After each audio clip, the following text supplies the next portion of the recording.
केंद्र सरकार ने देश का आम बजट पेश किया। संसद में वित्त मंत्री ने अपना चौथा और दूसरा पेपरलेस बजट पेश किया।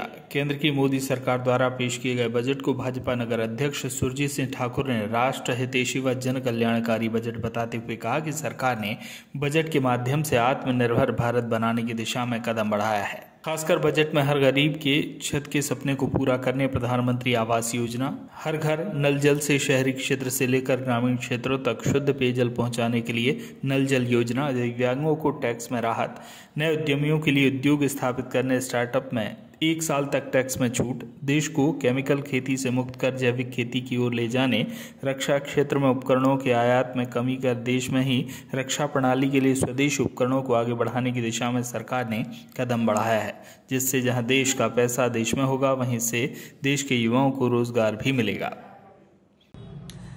ये राष्ट्र हितैषी और लोक कल्याणकारी बजट है। जहां कोरोना महामारी के कारण अनेक देशों की अर्थव्यवस्था लड़खड़ाई हुई है, वहीं हमारा देश विकास की राह पर आगे बढ़ रहा है। और इस बजट में सबसे बड़ा जो हमारा कृषक वर्ग है उनका विशेष ध्यान रखा गया है। साथ ही युवाओं के रोजगार के लिए स्टार्टअप योजना, मेक इन इंडिया योजना, इन पर विशेष जोर दिया है। और जहां हम रक्षा उपकरणों को विदेशों से आयात करते थे, उस पर रोक लगा के हमारे यहां पर उनके संयंत्र स्थापित करने के लिए विशेष प्रयोजन इस बजट में किया गया है। वहीं सड़कों की बात करें तो 25,000 किलोमीटर हाईवे सड़कें बनाने के लिए, ट्रेनों के लिए भी इसमें विशेष वंदे भारत 400 नई ट्रेनें 3 सालों में चलेंगी। ऐसी अनेक बातों का और सभी वर्गों का इसमें ध्यान रखा गया है। इसलिए इस लोक कल्याणकारी बजट के लिए मैं हमारे देश के यशस्वी प्रधानमंत्री आदरणीय नरेंद्र मोदी जी को धन्यवाद ज्ञापित करता हूं, आभार व्यक्त करता हूं। और यह बजट, हम आशा और विश्वास रखते हैं कि यह बजट हमारे राष्ट्र को विकास की गति में आगे ले जाएगा और नए कीर्तिमान विकास के रचेगा।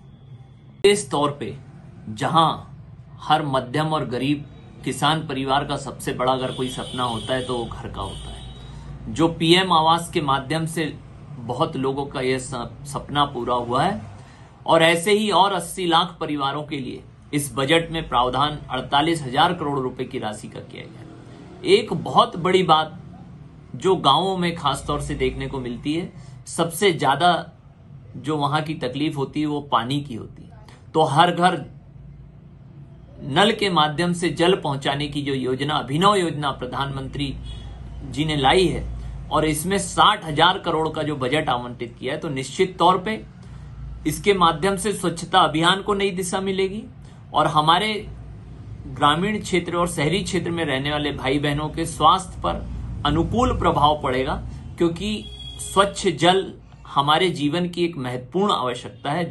इस बजट में इस बात का, जो हमारे शिक्षा, स्वास्थ्य, सड़क, बिजली, पानी, इनका विशेष ध्यान इस बजट में रखा गया है। इस लोक कल्याणकारी बजट के लिए हम हमारे देश के यशस्वी प्रधानमंत्री, वित्त मंत्री आदरणीय हम उनका बहुत बहुत अभिनंदन करते हैं, वंदन करते हैं और धन्यवाद याद करते हैं। बालाघाट से बीरेंद्र श्रीवास की रिपोर्ट।